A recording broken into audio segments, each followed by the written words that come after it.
From Launch Complex 39 at the Kennedy Space Center in Florida, this is Shuttle Launch Control at T-minus 3 hours and holding. We are now about to enter the final 5 hours of the countdown for the launch of Atlantis on mission STS-132. This is the 132nd launch of the Space Shuttle program, the 32nd launch of Space Shuttle Atlantis, and the 34th shuttle flight to the International Space Station.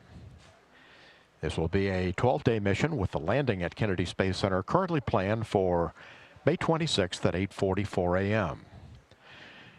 There are 6 astronauts who will shortly be aboard Atlantis en route to a rendezvous with the International Space Station. There are 3 planned EVAs, or spacewalks, during the mission that will last approximately 6 hours during the 1-week period that Atlantis will be docked with the International Space Station. We're entering the suit-up room now at the astronaut quarters in the Operation Checkout building. Here's our commander, Ken Ham, who has spent 13 days in space aboard Discovery on 124. Here's our pilot, Tony Antonelli. This is his second trip into space, having flown as a pilot on 119 aboard Discovery, which delivered a space station integrated truss segment and a pair of solar generating wings. Going over now to Garrett Reisman, MS-1 aboard Atlantis on STS-132. He'll be performing spacewalks 1 and 3. He holds a PhD in mechanical engineering and spent 3 months in space aboard the International Space Station.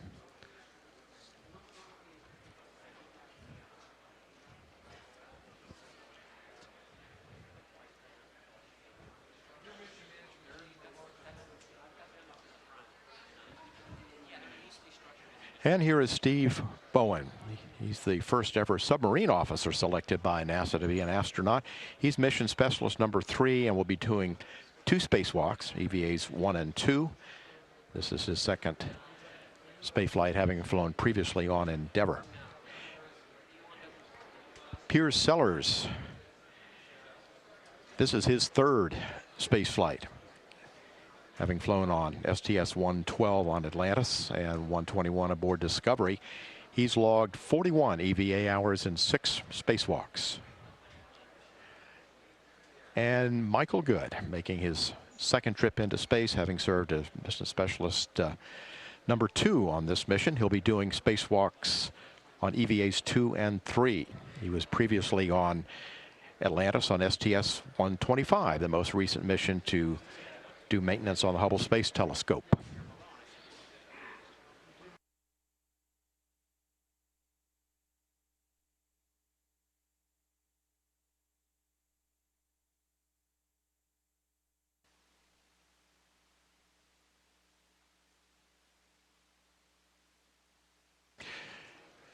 And here comes our STS-132 Atlantis crew, leaving the suit-up room, headed now for the elevator.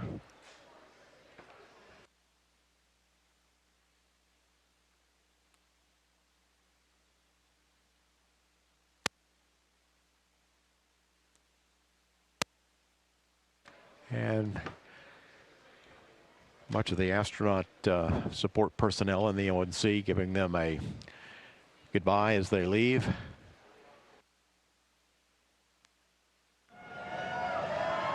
And here they come.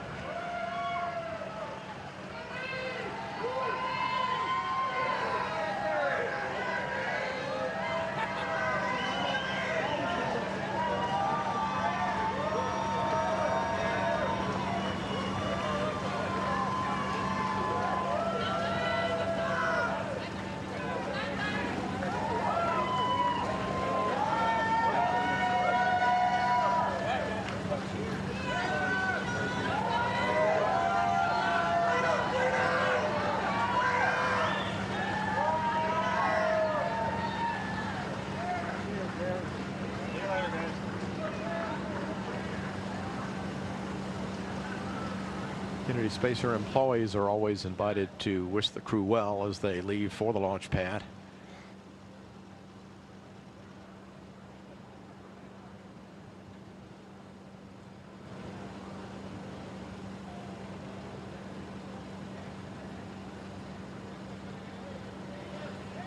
and they'll be escorted out to the pad by a NASA security van, as is customary, behind them. And there they go.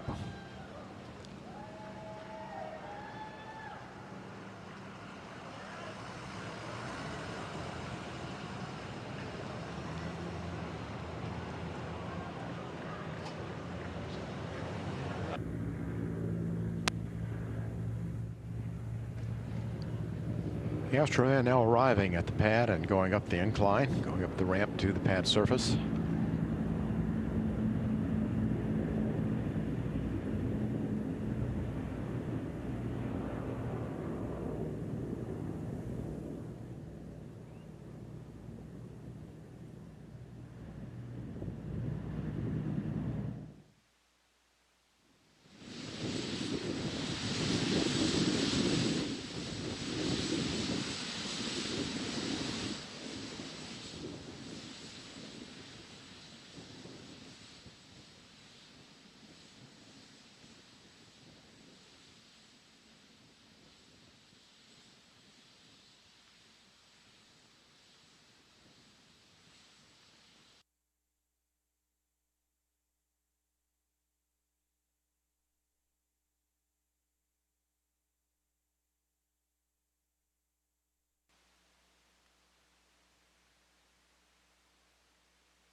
Here are the astronauts now getting off the elevator, ready to cross the orbiter access arm.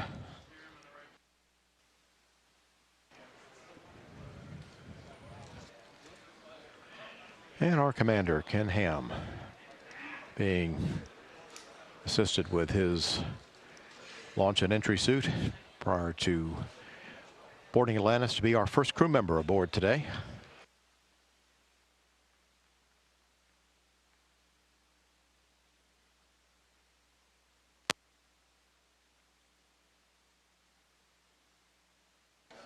And here we see our commander being seated in the cockpit. He'll be followed by Mission Specialist number 3, Steve Bowen, in just a moment.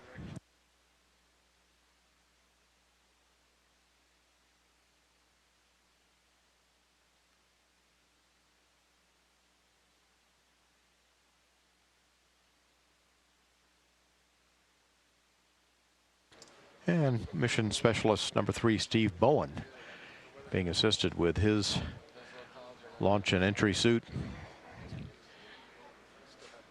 He will be doing 2 spacewalks on STS 132, EVAs 1 and 2. This is his second space flight, having flown previously aboard Endeavour on STS 126 in 2008, where he logged more than 19 hours of EVA time in 3 spacewalks.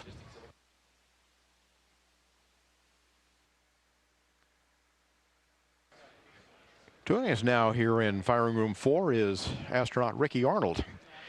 He is going to be walking us through some of the activities to put the crew members on board. And I wonder, first of all, if you could give us a little bit of your impressions of what it was like to be in that white room and getting on board the shuttle right now. What are your your recollections? Over a year ago, and good morning. It was just a little over a year ago, and it was a good afternoon. It was something that was very familiar. We actually come down here a month before we launched to kind of do a dress rehearsal of all the activities. So, you know, the people, the faces, and all the procedures are very familiar. The only difference today is it's going to be for real.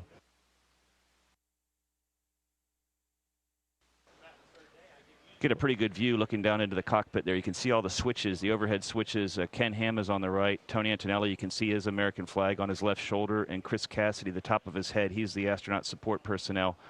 And getting in there is a little tricky. You'll notice when they were getting them in there early, you saw Chris being very careful with the guys' heads and helmets, because it'd be really easy to bump one of those switches right overhead. But I gather if that happens, there's pretty easy to notice in the firing room or somewhere, isn't it? Absolutely. Someone down here is paying close attention. And you can see Garrett Reisman getting strapped into that in the lower left-hand corner there. He's MS-1 on this mission. And his job really is to keep an eye on Tony, back him up, help him out. We got one of the big milestones prior to launch is the APU pre-start. Garrett will be making sure Tony gets all that right, although Tony will get it all right. And the next last person is Mike Good. He's actually MS2. He'll be the last guy getting strapped in here. Houston, MS4, contact. Hey, good morning, Piers. We're just enjoying your accent down here. How do you have us? Loud and clear, sir. Right.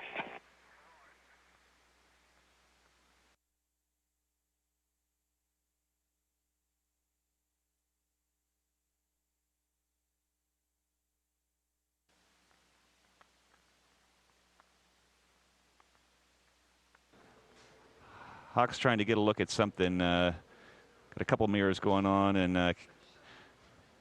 yeah, it'd be nice to have a little bit of audio. Maybe it wouldn't right now.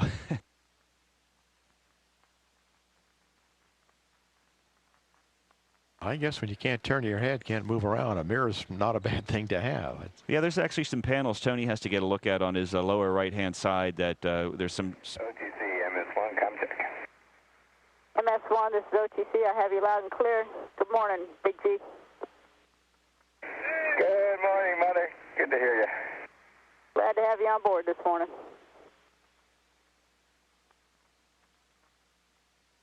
Garrett Reisman getting a comm check. Yeah, so there's actually some talkbacks on some switches back behind, right over Tony's right shoulder that he can't really turn his head to see with the helmet on. MS1, come check. MS1, this is NTD. I've got you loud and clear. Good morning, Garrett. Good morning, Jeremy. Good to hear you. And they'll use these mirrors for taking a look at that. Houston, MS1, come check. Hey, good morning, Garrett. We got you loud and clear. How us? Good morning, Scorch. You're sounding especially handsome this morning. You scared me, dude. Thank you for using your sexy voice. And So, Mike Good coming into view in the MS2 seat, and Chris Cassidy will start working on him here shortly. So it's not always the same closeout crew members in the white room from flight to flight. It varies some if it'll they're vary. assigned to a mission. Exactly. The guys who actually, the suit technicians, I guess is the word I'm looking for, which is part of the kind of the closeout crew. The suit technicians are basically assigned to the crew, and they'll be working more than one mission at a time. But they're the guys who are coming out to training events whenever we're suited, wearing these orange suits. They'll be there supporting, and they really know the equipment. They kind of know what's worked and what hasn't worked, and they do a really outstanding job getting us ready to fly and making sure we have all the proper equipment we need to get up there safely. So it looks like they're all aboard now. Yeah, it sure does. Getting Bueno strapped in, and they're getting some preparations made to the hatch, and looking like a good day.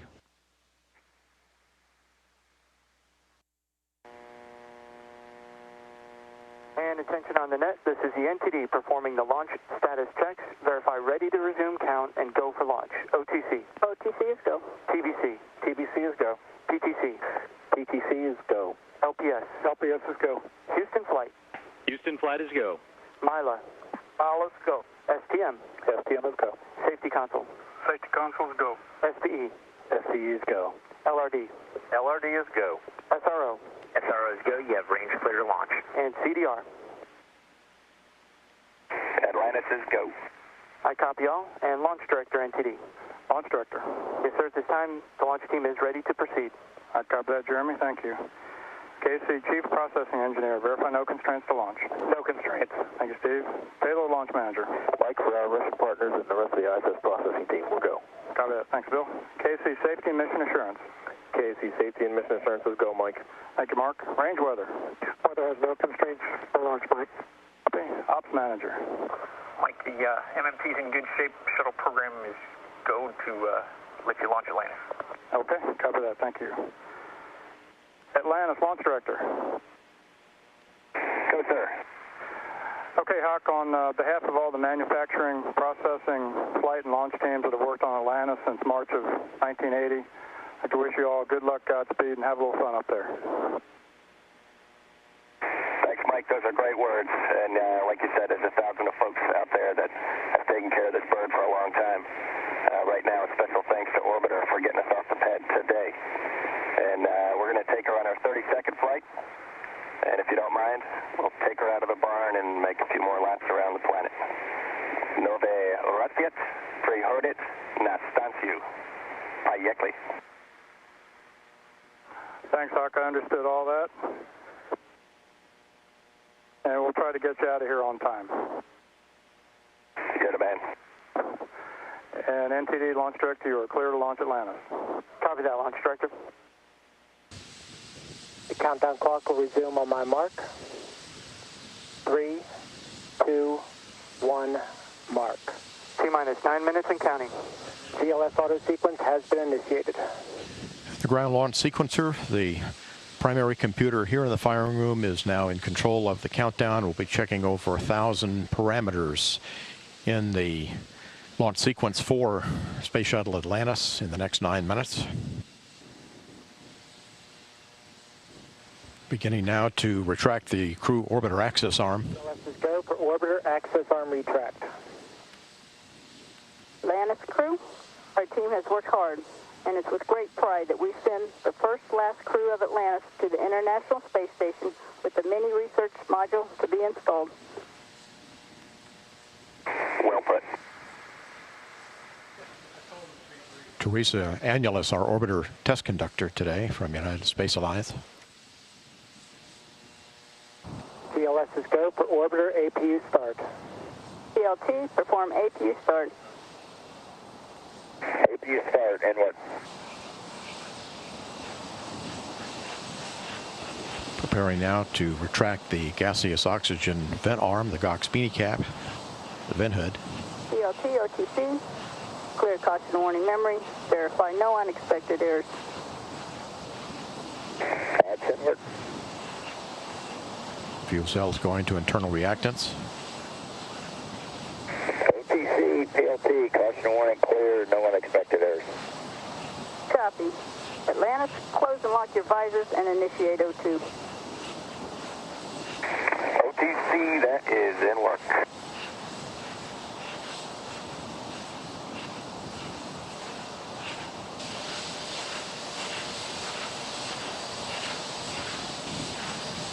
Firing chain is armed, sound suppression water system activated. T-minus 13, 12, 11, 10, 9, 8. Go for main engine start. 6, 5, 4, 3, 2, 1. And 0 and liftoff of Space Shuttle Atlantis, reaching the crest of its historic achievements in space. And Houston, Atlantis is in a roll. Roger, roll. Houston is now controlling. The roll maneuver is complete. Atlantis is in a heads-down position on course for a 51.6 degree, 136 by 36 statute mile orbit.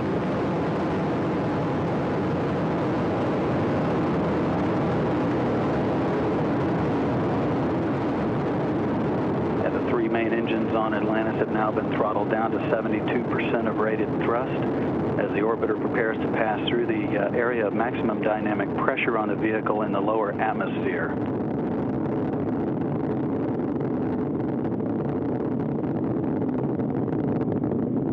The engine's now beginning to throttle back up. Atlantis, you are go at throttle up. Copy, go at throttle up.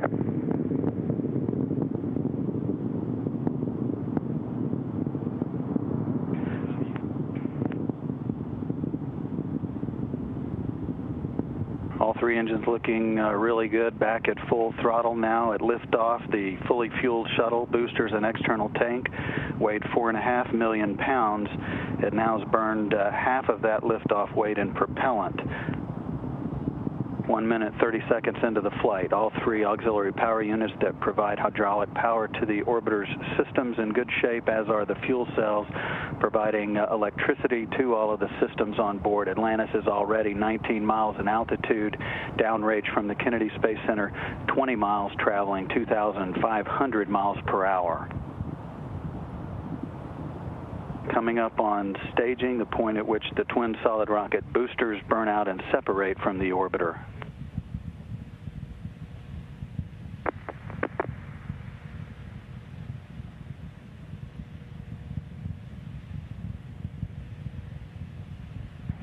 Booster separation confirmed. The onboard guidance system has done its job of settling out any of the dispersions that have been introduced at the booster separation. Atlantis' performance thus far is exactly as planned as Atlantis heads into orbit, flying heads down, wings level into a historic sunset on its 30-second mission. Atlantis, you are 2-engine TAL. Copy, 2-engine TAL. Atlantis can now reach Zaragoza in Spain in the event of a single-engine failure. However, all three main engines are still operating at full throttle, 104% of rated thrust.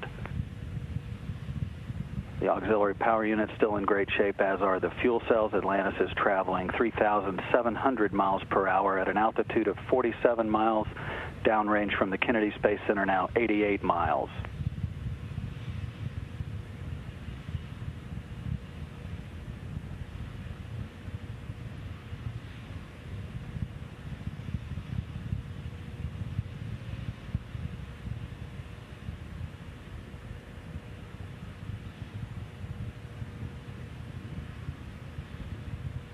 Atlantis is getting a boost from the orbital maneuvering system engines on the tail of the vehicle. Those have been burning now for about 1.5 minutes.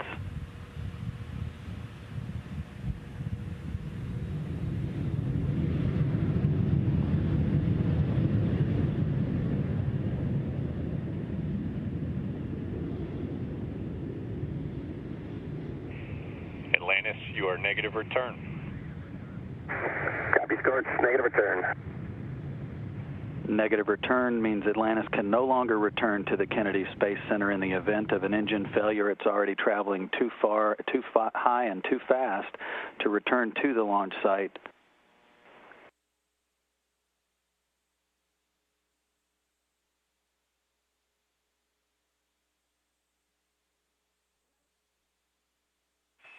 Atlantis, you are press to MECO and single-engine Zaragoza 104. Copy, press to MECO, single-engine Zaragoza 104. And Scorch, I got the roll. Lucky dog.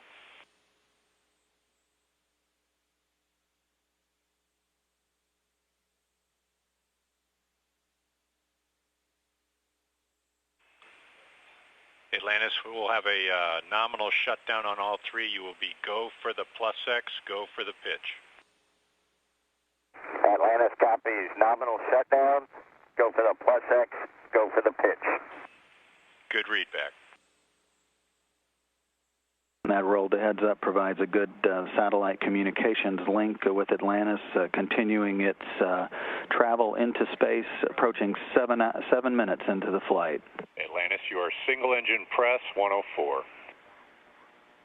Copy, single-engine press 104. Atlantis can reach orbit on one engine now should two fail. However, all three are still in good shape. Atlantis is now traveling 13,000 miles per hour, 580 miles away from the Kennedy Space Center at an altitude of 340,000 feet, or about 64 miles.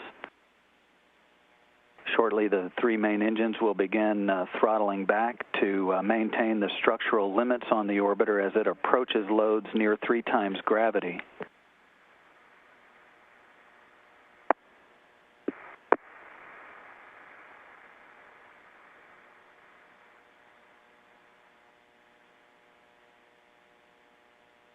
quiet here in Mission Control with all systems in great shape. Atlantis is traveling 15,500 miles per hour, approaching 8 minutes into the flight, downrange 740 miles at an altitude of 64 miles, 337,000 feet.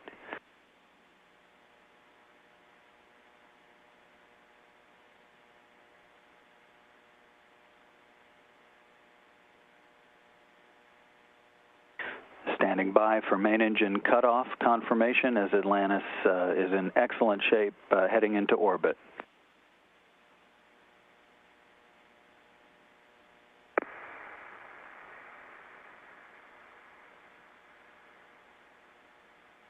Main engine cutoff confirmed, standing by for separation from the external fuel tank.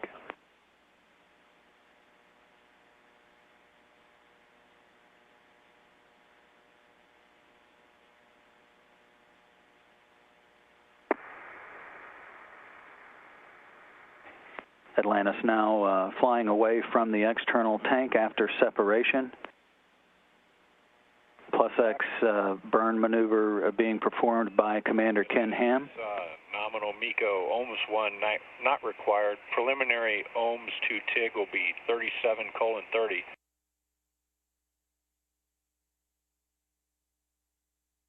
We are now getting our first look of the external tank as it drifted away from Space Shuttle Atlantis soon after the shuttle reached orbit after its 8.5-minute ride into space earlier today. As is typical with all Space Shuttle missions, the crew rapidly gets out their handheld camera and takes some still and motion video of the external tank as it drifts away from the shuttle. This gives the ground teams an idea of exactly how the foam on the external tank fared to make sure that all of it stayed in its proper position. You can see some of the cryogenics from inside that tank still venting as the tank separated from Space Shuttle Atlantis. That tank also has what are known as tumble jets installed on it that enable the tank to basically flip end over end to ensure that it actually breaks up as expected. As it goes back down into the Earth's atmosphere, it disintegrates.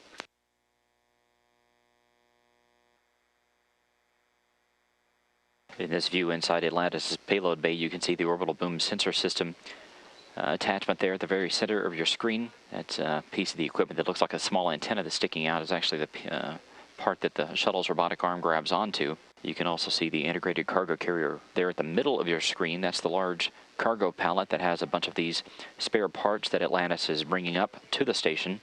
On the front side of it there, you can see the spare space-to-ground antenna. Looks like a small satellite dish. On the back side, which is not in this view, but you can see the batteries that are bound for the port truss. Those will be installed on some of the spacewalks planned for this flight. There's some old batteries that will be retrieved and put back onto this cargo pallet and brought back in Atlantis' payload bay. But that entire pallet with all the spare parts located on it currently weighs out 8,330 pounds. It'll come back weighing right at 6,000 pounds, a little bit less, but still fairly heavy nonetheless. But all of the spare parts that is coming up on this cargo pallet will ultimately be installed on what is known as external stowage platform number 3. This is exactly what it sounds like, a large stowage platform and pallet that is out on the station's truss. This particular one, ESP3, is out on the left-hand side, the port truss. There is quite a number of spare parts out on the ends of the station's truss structure, so that if those are to ever be needed, they are fairly handy for the crew to go out and get and to install.